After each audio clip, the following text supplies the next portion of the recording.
Hello and welcome back to the lab. Today on the bench we have yet another distortion analyzer. This one was sent in by a viewer. This one is not mine. And they were having some trouble with it and asked if I'd take a look at it.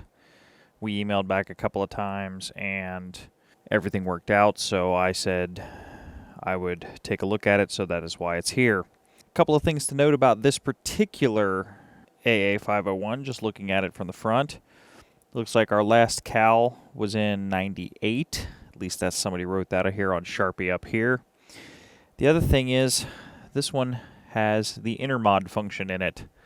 My A version has the intermod, but my non-A version does not. So that's a neat add-on to that. It'll also make the calibration a little more in-depth because we'll dive into it. But I have been told this unit is out to lunch, so what we have here is we're just on volts and level, no filtering, auto range, and we have the controls set to auto range. And we'll fire it up. I know it was turned on before it came in the lab, so it is safe to power up. And we have A1. Now that is an overload condition on the AA501. Let's get a shorting bar and see what happens if we ground the input.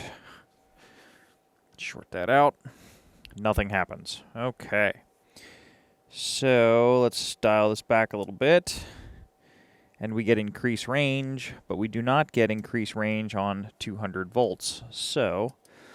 And we get increased range everywhere. So that tells us a lot from the front panel of this unit already. This is either going to be a switching circuit problem, a drive circuit problem, an amplification problem, or something else. So let's keep going with the troubleshooting and see what it does. Okay, to start the troubleshooting process, we have a signal coming in from a SG502, just a random oscillator, 1-ish kilohertz of signal, and I have this going to the 7603 scope. So let's see what we get on the scope. Okay, I have everything set up, and we're going to kick this over to DC.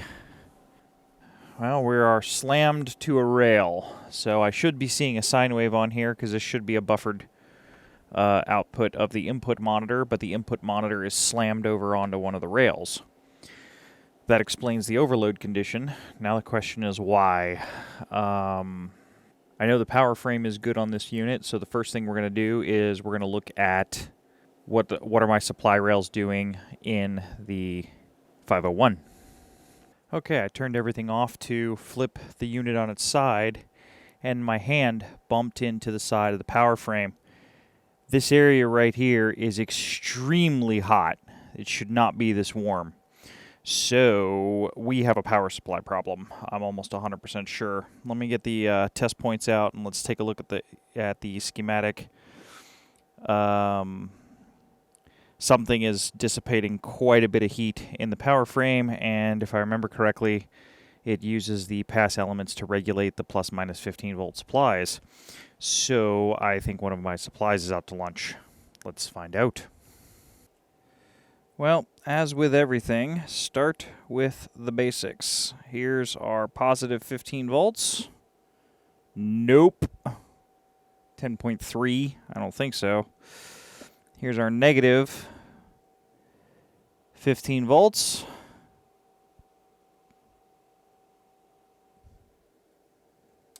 I don't think so either.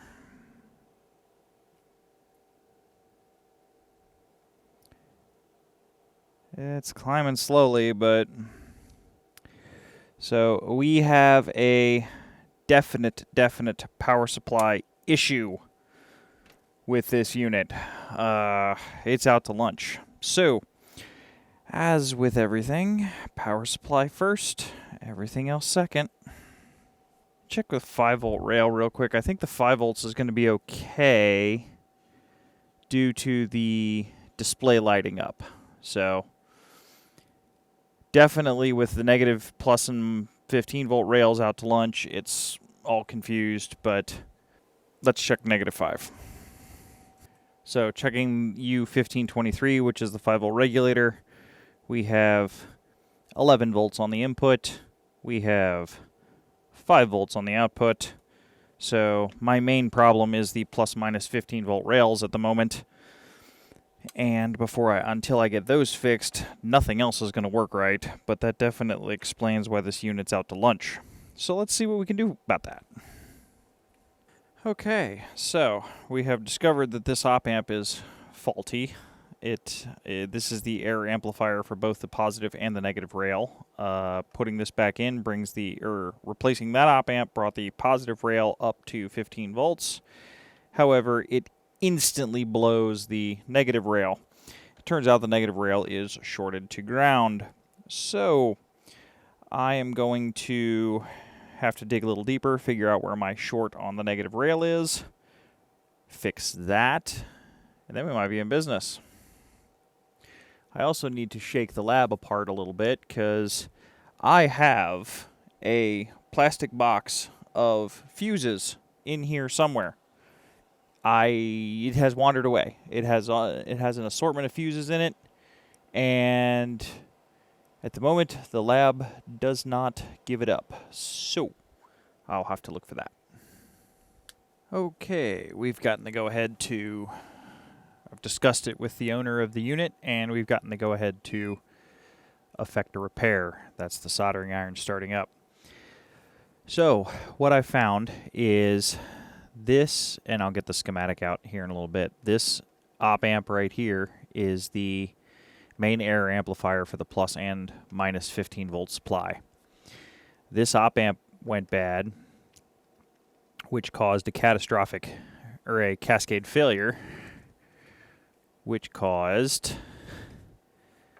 this tantalum to short out. This is what was killing the unit. So I have to replace this tantalum capacitor. Now, getting into this board is, I have a little bit of room over here, but for the most part, it's kind of a disaster to dig this board out. I think these three come out as a pack, is what it looks like. If that's the case, we'll pull the boards out and we'll do some recapping of the electrolytics, and we will take a look at what else might ail this unit, but everything is, I think, functional at this point.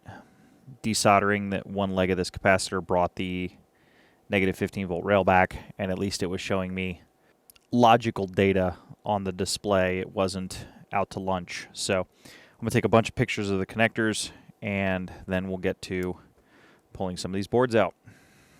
Now, when I said extensive teardown in my emails to my customer on this one, this is kind of what I meant.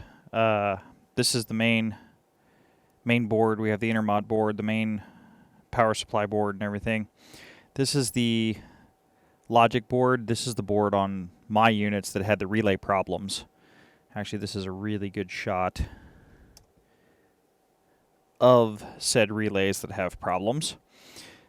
When you're separating these boards, these kind of white cards, blue cards, these are ceramic Cadec resistors. These are Tektronix resistors, not Cadec, but these are very fragile to physical impact, so you have to be careful on those. Here's our offending capacitor over here on the side. While we're in here, because I'm going to pop this board off, we'll get these caps replaced. This cap right here, if I'm remembering correctly, is a funky color. It is purple. This is a bipolar electrolytic capacitor. So this one's special. If you're going to attempt recapping this unit, this cap needs to be treated with care.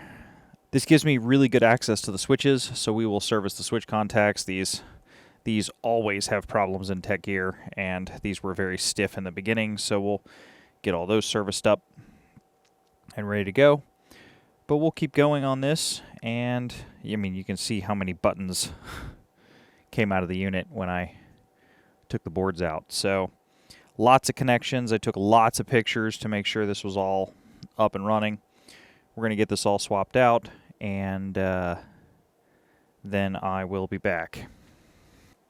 That pile of parts to dig the intermod board out. Sheesh. Oh well, it's a tech plug-in. Okay, here's some of the main input board. I've replaced the bulk electrolytics. I'm going to leave the bipolar on there. And these tantalum capacitors, they didn't have a problem when the power supply went nuts, so they should be just fine for the long run. So I have one more board to do, and then it's putting it all back together. Well, my decision to tear this unit down this far to make it last in the long term for my customer just got validated. I pulled this capacitor off right here from this section of the board, which I would have had to tear it down this far to get to this one. But I pulled this guy off from right there, and the bottom's leaking, and there's electrolyte on the board. Fortunately, I caught this one just in time. There's no damage to the traces or anything like that, but now I need to get that cleaned up, and we need to get this unit serviced. So that would have caused problems shortly down the road if this guy had not been replaced. So making the call to tear the unit down this far, all worth it for this guy. Okay, I have everything now through the magic of the camera back together, and we're ready for the first power up. Hopefully nothing exciting happens. If nothing exciting happens, it means I did my job correctly. I've got it hooked up to the PM100 for monitoring, as well as the current limited and variac supply. Here we go.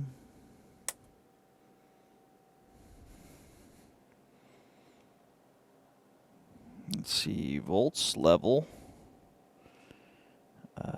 auto range.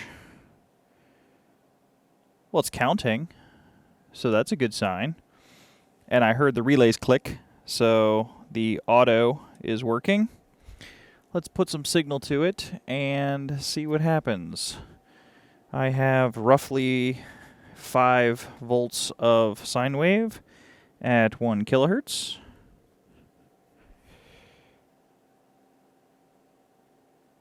$4,998, I'll take that.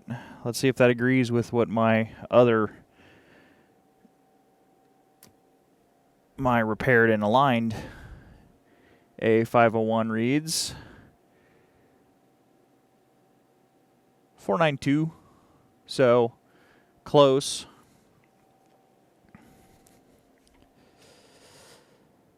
So we definitely need some alignment, but I'm happy with that. It measures. Let's check distortion. THD plus N. We see that weird pulsing that we just see in my lab that drives me batty. Let's put some filters on.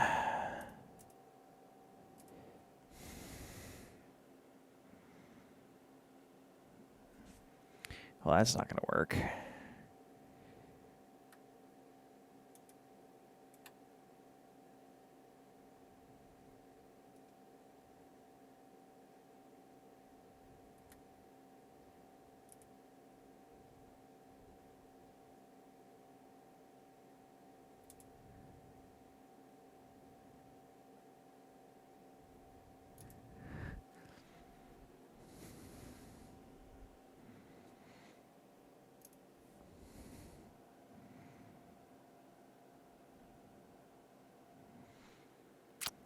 This is not on the SG505. This is actually on one of the 502s. So the distortion jumping around doesn't bother me quite yet due to... Let me check it in my other one and see what it looks like.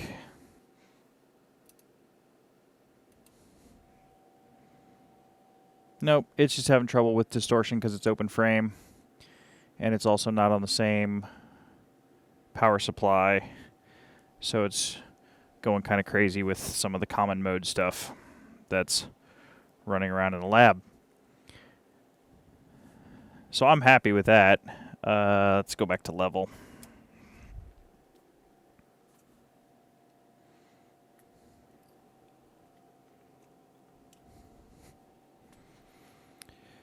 So what I need to do now is I just need to let it cook for a while and make sure it's not going to have any other problems. Let it burn in. I'll toss it in my larger frame and just see about the distortion measurements and let it cook. And we will go from there. But I think we can call this one repaired at this point. I'm cautiously optimistic, but we will see what happens. Moving the unit into the power frame with the signal source, which helps eliminate some of the common mode stuff that's flying around in the lab. I get a much, much better distortion measurement. I can even pull these filters out and it won't go crazy. But we also have a lot more shielding now because the case, the covers are on, things like that. So, as we've discussed in many a previous video, there is a ton of noise in my lab. I need a Faraday. If I'm going to work on more of these, I really need a Faraday cage. We'll add it to the list of things to build. Okay, I'm ready to start doing the alignment on this one. It survived a day and a half of burn-ins, so everything looks pretty good. No excitement, which is perfect in what we hope for. Some of the considerations that I have doing this is I have the 3-bay with the signal sources in it. I am going to have to use the AC calibrator as well for the AC ranges. I have everything plugged into the same power strip back there, so it's all in the same ground reference, so that's why it's not jumping around and it's not as noisy, because everything's plugged into the same power strip. Moving over to the 7510, which I'm planning on using for this, it is currently running ACAL, which is the internal automatic calibration process. This is not the full calibration that I got when I sent it off to Keithley. However, this is compensating for the current temperature in the lab. So it'll just give us the most accurate measurements we can. Because of the front end of the flute calibrator, I have to crash that into this to set the voltages. Then that'll transfer the accuracy of the 7510 into the 501. So I'm going to let that finish up. I'm going to pull out a documentation. I'm not going to film the calibration process for this particular unit. I do have in the video library previously, I do have an in-depth calibration on one of these. I'm just going to get this knocked out and done, and I will bring everybody back when we're finished. All right, we've got the alignment done on the AA501. As we can see, we're reading a very nice 0.0009% THD coming out of the SG505. The residual noise on this unit is 8% total harmonic distortion. So with the fact that the AA501 is not in the same frame as the SG505 and it's open frame, it doesn't have all its shielding on there. The ribbon cable's still flopping around in the breeze up here. Getting it down to 0.0009% THD is actually functioning very well. I was going to say it's good, but it's actually incredibly good. So I got to get this all put back together. But before I do that, I want to turn it sideways and we'll discuss what happened and what killed this unit. Okay, here's a quick schematic of the power supply section of an AA501. As you can see, we have a positive supply and we have a negative supply on this particular unit. Now we have a very convenient positive supply test point right here. We do not have a convenient negative supply test point. So that was a pain in the butt to find. As I reference these TM500 frames, I talk about the pass elements that are in the back of the frame, the big power transistors. In this case, we have a negative pass element and we have a positive pass element. These are the two power transistors in the frame that this particular plug-in is using for regulation. Nothing crazy there. What ultimately happened is I have this U1402, which is this op amp and this op amp, which happens to be on the unit. This part right here. So when I had the unit in, the power supply was, I was getting like 10 volts here, and I was getting almost nothing at the negative side. I checked these three fuses because we have one and two. We have a 1 amp fuse for the positive and negative rail. Those were fine, weren't blown up, and everything was good. tested this op amp because if that op amp's going kind of dumb, the regulation won't work right because that's what's ultimately driving the pass element in the frame. The op amp, replacing the op amp with a modern replacement immediately blew the negative side fuse. But I got my 15-volt rail back. Obviously, it's still the unit's still acting kind of dumb, and it's not quite working. In this picture, we can actually see some of the caps that were replaced later in the restoration.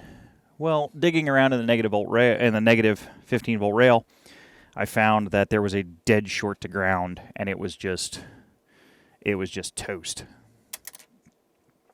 So that led me to this tantalum capacitor, which is completely shorted internally, and this is a 25-volt cap.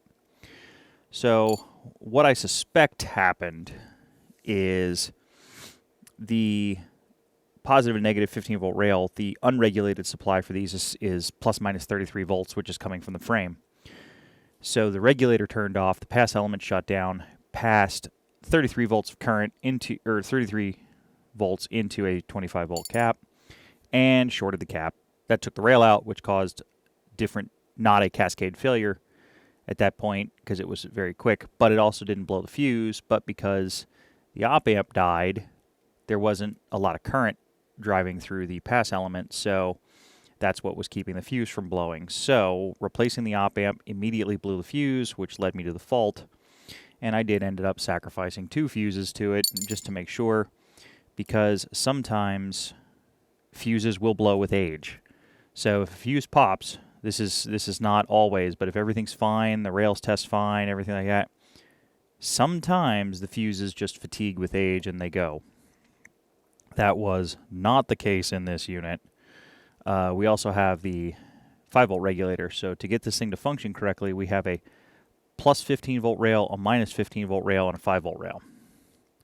Now once I got the 15-volt rail back, I was starting to hear things switch and relays click and things like that, so it was kind of slowly coming back to life. Obviously, none of the op amps are going to work if they don't have their plus-minus supplies. So that's why it was kind of still out to lunch. But pulling that cap out, which ended up being on the intermodulation board, 3 boards deep from up here, which led me to do that massive teardown of the unit, and then ended up letting me find this capacitor, which was leaking electrolyte on the board, get that cleaned up before any board damage happened, and get all the other caps replaced. I did not tear apart the other board. I did look at all the caps. They look fine. There's some older axial electrolytics on there, things like that. They looked okay. But because I did not have to do anything on that other board, we did not tear that one apart. But we did separate... actually, I'll just turn this sideways. So we did not separate these 2 boards, but we did separate all 3 of these boards, which are the analog boards. And those CADC resistors, or the tech resistors, the ceramic ones, that's very indicative of an AC section of a AC voltmeter of this era. So I did clean all the switches, serviced all the contacts. The switches are far less gummy now. They actually feel like they're supposed to. Let's see. Here's the outside board. As you can see, there wasn't much that we needed to do. There is a electrolytic hiding back here, which looked okay. And it's also axial, not on the board, so I could tell it's not leaking. So we left that in. Here's the main input going into this board. This is the range switch. Here's kind of a good shot of that board sandwich. So this board came out, that board came out, and that board came out. They all come out as a unit, and then I had to separate them. There are those ceramic resistors that are very fragile. And yeah, so this guy's ready to go. I need to put the cover back on it, and then I can get this shipped back to its owner, and I hope they enjoy the distortion analyzer, because it's now functioning as a distortion analyzer again. And there we go. Units all put back together. These actually, to that area, they come apart really fast. The side panels come off. There's 2 screws here and 2 screws in the back, and the whole top cover comes off, so they're actually pretty quick to get into. Here is the dish of shame, where we have one of these plastic holders was shattered internally before it got here, so that one is everything's being held together, but this one kind of fell apart. It's just age of the plastic. We have the dead op amp that caused all our problems in the power supply, the two tantalums or tantrum caps that we pulled out, and then the electrolytics that we replaced on those 3 boards. And after a good calibration, we have a functioning unit again. Thanks for stopping by the lab, and more is always on the way, and I will see everybody in the next video. We have some really cool stuff on the way. I just worked out a deal with a gentleman up in Canada, and I have 4 pallets coming. So what have I done? We will find out in future videos.